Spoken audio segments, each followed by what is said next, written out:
Hello and welcome to my podcast. Do me a favor, subscribe to the John Keim Report wherever you get your podcast. You're watching on YouTube, hit that like button, hit that subscribe button. You can find us there as part of Empire Media, AMPIRE. Always much appreciated when you tune in. And don't forget, you can read my work on ESPN.com. I'm going to have a story up soon, maybe today. I don't know. Sometimes they surprise me, certainly by over the weekend, but it's about how Washington is setting up its roster to help the quarterback more. Now, again, I think I told you yesterday, in the past, we would hear what they want to do. You didn't always see the plan, and you didn't always think the plan was going to work. But I think, from the support staff, in terms of coaches, et cetera, to the run game emphasis, to a stronger defense, they're not a finished roster, far from it. But they had a plan to and it's not just about helping the quarterback, but they will put the quarterback in a better situation than Sam Howell was put in a year ago. And so there you go. But that's the story on ESPN.com. So give it a read.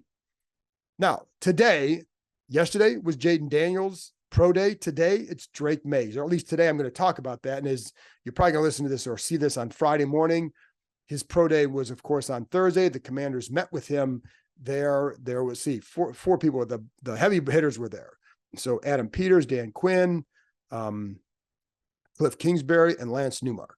Lance Newmark is an underrated offseason addition, I believe. I think one of the things, and I'm going to get into Maye in the pro day in a minute, but one of the things with Newmark, I've just heard just kind of how decisive he is with things and just a really good evaluator. So now you have a strong evaluator in Adam Peters. That was his strength in San Francisco and in the past. And you add another one in Newmark. And one of the things this team has not done well enough the last several years is evaluate talent. That's both free agency and the draft. So those four people were there. Now, let's get to the Drake Maye pro day. Again, I've always tell you, like, throwing on air, that you take things with a grain of salt, but I'm going to get into all that. The kid's impressive. And it's funny because I kind of laugh when people say, like, oh, because they like one quarterback, then the other quarterback must be trash. Like, each of these guys has a strength. There's a reason why they're being discussed as top 5 picks. Now, will they all pan out? No. And one may be better than the other, but to think that this kid's got a ceiling here. And that's one of the things when I talk to people in the NFL, they do talk about the fact that they think he has a high ceiling. Now, some people that I talked to think he also has a lower floor. So the draft is about projection. It's not just about, like, well, how many yards did he throw for and this and that. They're not looking at stats. They're looking at processing, right? And why things happen. So with Maye, you're going to look at the size, you're going to see the arm. And then what you have to question is, can you help clean up the mechanics and get him to a point where he can be more consistent? Now, he told his folks at NFL Network that he kind of, like, Josh Allen is a guy he looks up to, or maybe sees his game patterning it after him. He's not the same athlete that Josh Allen is. And so what Josh Allen can do, like, Josh Allen could make plays quite a bit because he was a very good athlete. And then he got better as a receiver. They got some better talent around him with Stephon Diggs, et cetera. So now Maye is a good athlete. He is, but he's not the same level as Josh Allen. So, but he is an impressive. There's a lot to like about Drake Maye, just like there's a lot to like about Jaden Daniels. And I talked about him yesterday. Go give that a listen. But when you look at Maye, I mean, again, the idea that he's not any good or that he's trash or whatever, I've seen some people say that's just silly. So do a better job evaluating players if that's what you're going to come away with. If you're watching a guy like that, you can break it down. Like, here are the strengths, here are the weaknesses. Here's what I like. Here's what I don't like. But there are things, and there are categories for both with Drake Maye, which is why we're having this discussion. If it had been clear cut, we wouldn't be having the discussion about him versus Jaden Daniels, or even would JJ McCarthy spring up there somewhere. But again, the question is, with that ceiling, how long would it take to get him there? And can he reach that? And so those are the questions that you have to ask. The fact that he's young, well, that helps. But, one thing you can look at with Jaden Daniels, he's gone through more, and you've seen how he's come out of it. He's come out of it pretty good. So, you have a stronger idea of where maybe Daniels is. But with Maye, man, there is a lot to like. Again, you don't take a lot from the pro days because of throwing. We know he has a big arm. We know that. And we've seen that before. We know he can push the ball down the field. We saw that there. We saw it on film.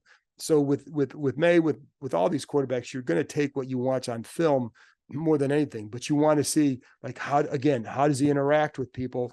And I think that's one of the things that you saw is that some of that leadership. Now, he's not going to be this big rah-rah guy, and nor is Maye and Daniels, but I do, you do think it does seem like that, certainly both, but I'm only going to talk about Maye here, but it certainly seems like he has some good leadership qualities.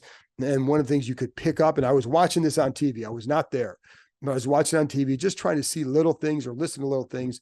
And just the way I think he interacted with the receivers and just the firmness in his direction. I think that stuff is always good because that's how you're going to have to be in an NFL huddle. You're not going to come in right away and be this instant leader. It's funny because when Dan Quinn was in Seattle, like Russell Wilson was that guy. I mean, he came in right away and was an instant leader, and that's rare. I just remember hearing stories about how in the first OTA practice, he was correcting a veteran receiver for how he ran a route.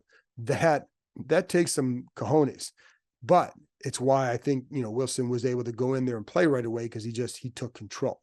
So can you do that eventually? And I think that's one thing that I think with Maye that seems like he certainly can. But I also like, going back to the arm and stuff, like it does lead to a guy who can make possibly some explosive plays because you do have the mindset to push the ball down the field. And again, you're not going to see that in the pro day because nobody's out there defending, but you do see that on film. And what we also know is he wasn't as productive this year for whatever reason. Now, there was a change in offensive coordinators. There was lesser talent. You can look at that one of two ways. You can look at it and say, with the offensive coordinator, I talked to one offensive coach one NFL coach who didn't think that change helped him at all and didn't like the offensive concepts that North Carolina was running last year after that change. So he felt like that kind of impacted things as well. The talent thing, yes, there wasn't as much talent, but then teams also want to see, okay, how do you react when there isn't as much talent? Are you able to carry them a little bit? And, that's a fair question because you have to judge everything. If he had played well without talent, what are people going to say? Well, that's great. So if you're not playing as well, why is that? The only time I had questions during his pro day when he was throwing is early on. He definitely missed some throws early on. He airmailed one. And again, I don't want to put a great deal of emphasis on all these air throws on air, but the only reason I bring him up is because that's what you saw on film. The big question about him on film was he missed, just watching him, is he misses a lot of layups. And sometimes you miss layups because it's just, he has this longer delivery. Sometimes he drifts in the pocket a little bit. Maybe you get your accuracy off a little bit. For whatever reason, that's something that teams are going to have to try and fix. And I remember talking to one person. My big thing is this offseason, what matters to you when evaluating a quarterback? What are the things you look for? And I bring that up because you get the analytics crowd is going to look at certain numbers and pressure to sack ratio and all this and all that. I'm telling you, man, nobody has ever used that stat with me. They'll look and see if he held the ball too long. They'll talk about that. They're going to talk about, why the guy takes too many sacks. Well, that's the same thing as the pressure sack ratio. It's just how you say it, but they're not going to look at that as an end all be all. But what you see with Maye is that there are some things you have to clean up. And can you do that? Do you feel you can do that? And if so, what does it look like if you don't do that? If you're unable to do that, is it going to be good enough? And I think that's one of the things that you have to look at there. But one of the things that I was saying, that when you talk to offensive coaches about him, that they did feel like the one thing that, and this is my point, I kind of lost my train of thought, but let's get back to it. So I was bringing up those numbers to see like what matters to you when you're evaluating and what things transfer from the college to the NFL or what travels with you. And the one word I'd hear more would be accuracy and turnovers. And that's, the accuracy is one that they feel like you can't go in there assuming you can fix it. You can work with mechanics, you can improve things in the pocket, you can do things to help, but it's it's very hard to improve the accuracy once you get to the NFL. Now, sometimes you can do it with style of offense, but accuracy always also means it's not just, are you completing a pass? It's where are you completing a pass? Are you getting it in the proper shoulder and giving them a chance to run after the catch? That is accuracy. So I think that's one thing that you have to wonder with him, and how much will that work against him compared to a Jaden Daniels? And I don't know. Again, Commanders aren't saying, so all we're doing is discussing this. We're not anything. But again, in the pro day, missed some throws early. What I did like is that he would go back to them after that missed throw. He'd go back, let's do that again. I like that. I like when guys want to self-correct right away and just do it better the next time right away. That speaks to a mindset. And, you don't want to go overboard, just like looking at, and just overstating what a little thing means. But I do like that mindset. And I think that that's something that I've always heard about him, is that he's a really good worker, et cetera, et cetera, et cetera. Comes from a very competitive family. And I think that's partly where that comes from as well. It's just when you're that kind of competitor, you want to make sure you get things right. Is he the kind of guy that's going to come in after or stay after practice and work a certain way? And I think that's something that guys always look for. And I don't think, I'll be honest, like I haven't heard an issue with either Daniels or Maye in that regard. I haven't heard any of that kind of thing with the work ethic or anything like that. So I don't know that that's a separator, but it's something that certainly is part of Maye's makeup. But again, the problem was the too many missed layups. And sometimes those missed layups it wasn't just like, okay, you miss an open guy here and it's a short pass. It's some throws that are like, there were 15 to 20 yards down the field and it's just green grass and they're coming over the middle and you're throwing high, so to me, that for a quarterback, that should be a layup too. Is it open 15-yard cut coming across the middle, wide open? You've got to hit that layup. And if you're missing that, if you're inconsistent with that, why is that? And can you improve that? I think you start looking at footwork. You start looking at, feet marrying with the eyes, just getting around. So the other thing when you talk to NFL people, and all this stuff is why it goes back to when you talk to NFL people, pretty much most of the people I talk to, whether the owners meetings or just throughout the last several weeks, is their feeling has been he may have to sit a year. So can you live with that if you draft him? If you're drafting the 2, can you live with that? And I know we asked Adam Peters the other day about Mariota at the owners meetings, and he did say that he didn't feel that you had to rush a guy into starting. Well, that's all good, but how long, are you willing to do that? Because some guys are going to be, Jaden Daniels will be more ready to play early just because of his legs. And not that Drake Maye can't run. He can, he's a good athlete, but Jaden Daniels is different. So that gives him an edge over being able to make a more immediate impact as we talk in March. So whether it plays out that way, who knows? But just that this is the mindset. It's why some people here way back when really like Kyler Murray in that one draft, because they knew if nothing else early on, he could make plays with his legs. So, but are you willing to sit there and wait for a year to allow this kid to develop? Now, I will say, if you think that the end product is going to be that much better, well, then, yeah, you should be willing to do that, because for Washington this year, does it matter if they win 6 games or 8 games? And I don't know what the record will be of the Mariota. And one thing I would say is the plan to always sit a guy a year, it never works. It doesn't always work out that way. Certainly not here, because it was easy for Kansas City to do it because they had a good team and they had Alex Smith. So they could sit Patrick Mahomes for a year. And it was easy for the Packers to do it because they had Brett Favre before Aaron Rodgers. And then they draft Jordan Love and they have Aaron Rodgers still playing. So of course you can do that. A little bit different to do that when it's Marcus Mariota starting for that many games. And how do players react if it's not going well? And, so I think there's a lot that goes into it. So the idea that he would sit a whole year, I'm not buying that. Yeah. But the point is, it's how teams view what he should do, not what he will do. And I think that's important to say. And I will say, man, when I talk to coaches about Daniels or Maye, I mean, it's typically Daniels. So doesn't mean Washington will do that, because I don't know what they're going to do. I do know, and you can ask a lot about what things like Dan Quinn likes, and then start to match him up with this player or that player, because there's things that he likes where he'll say, and like, oh, that sounds like Jaden Daniels. Say something else. Oh, that sounds like Drake Maye, or maybe even JJ McCarthy.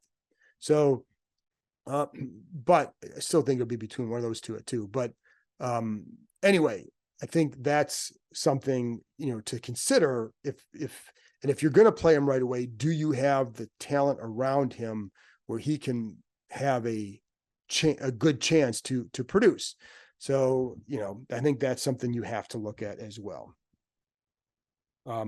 This team too, and this team is far from a finished product, as you know. So I think that's something that, you'd have to, that you want to look at, is like, are they in position? There's some teams I think would be like, if in Atlanta, for example, had a guy like him, or a McCarthy, but I'm not sure that they would have taken, I don't think they'd have taken McCarthy at 8. But I think the point is, like, they had a roster that's more ready to absorb or give help to a younger quarterback who doesn't have, again, Maye is athletic, Daniels is different level. So, but this is why you just kind of roll with the film and you try to project, because that's what it is. Again, it's not about stats, it's about projection. And Maye is far from a finished product, as is Daniels. I think maybe Daniels is closer because he played a lot more ball, but playing a lot more ball also gives these guys a better clue as to who he is. And he's been put in more adverse situations. And the one other thing that, when you watch the film of Maye, when you watch the defenses he goes against versus the defenses that, for example, Daniels went against, you don't see, one of the things that Dan Quinn talked about at the owners meetings is, how much he likes to change his defense, change coverages, right? And so what do you look for in a quarterback? For a defensive-minded coach, you look for a guy who can react to coverages that are changing post-snap. But when you watch, in a lot of the games that I've seen with Maye, you're not seeing defenses that are changing after the snap. You're getting the coverage that you think you're getting pre-snap. So, what happens when you get that post-snap? And one of the things for him is that I think, again, that longer delivery combined with maybe not seeing things as well, if it's in a post-snap read, you wonder how that plays out too. Now, can he get used to it? Sure. But that's something that's going to take a minute to get to. And again, it's not his fault these defenses aren't changing coverages, but it does give you more of a read on Daniels, because that's what he faced against some of those defenses. You could see it. It wasn't every week, but like Alabama does a really good job with that, and he had a really good game against them. So, and I think the other thing too is one of the things I like about Maye too is that he does move in the pocket well.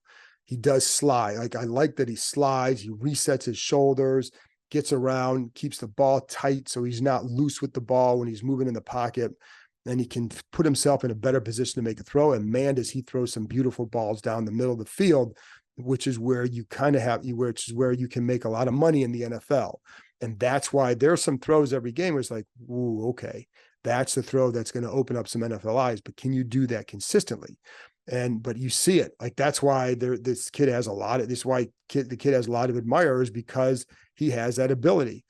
But there are also other times where he drifts a little bit too much in the pocket. And I think that, and maybe you're drifting and you're kind of taking a little bit of your aim off by doing so, and you're moving into a little bit of pressure. You'd see that on occasion too.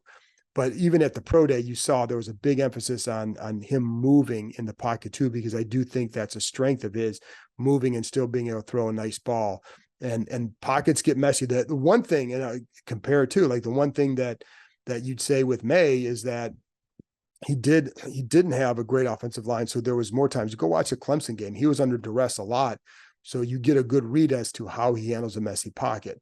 Now, and it's funny, I go back to that pressure to sack ratio number, and it's one thing that it's just really hard to apply to college, because it's not an apples to apples thing. Like, the defenses that one guy faces are going to be far different than another guy. Would you rather have faced an SEC defense all year or an ACC defense all year?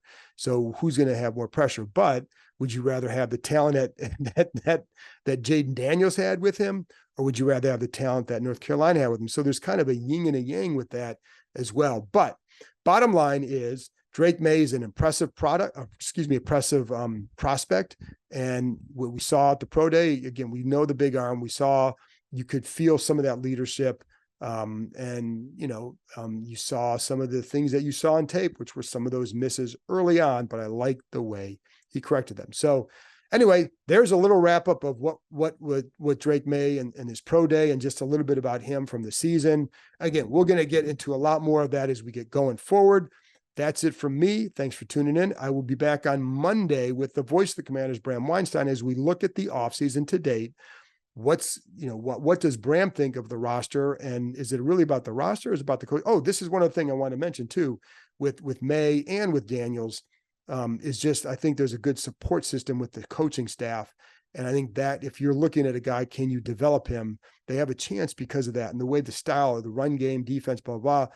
But you have guys who know quarterback play, and there's a few of them too that can be good because you have a lot of experience, but they've got to make sure that you're not having 4 or 5 guys in the ear, because that can get a little bit confusing regardless of what kind of things, you have to have one guy in the ear, and you can take a lot of input to the one guy who has the ear, but you can't have 4 or 5 guys in his ear, because then that can lead to some confused signals sometimes, or just too much, too many cooks. But I think if they're smart, they will handle it the way I said, where you have one guy talking to them, one guy during the game saying this, one guy handling this, one guy handling that, but you don't want everybody preaching a different message to them. Anyway, but I do think that support system is set up well to help a young quarterback. Anyway, that's it. Again, that's it for me.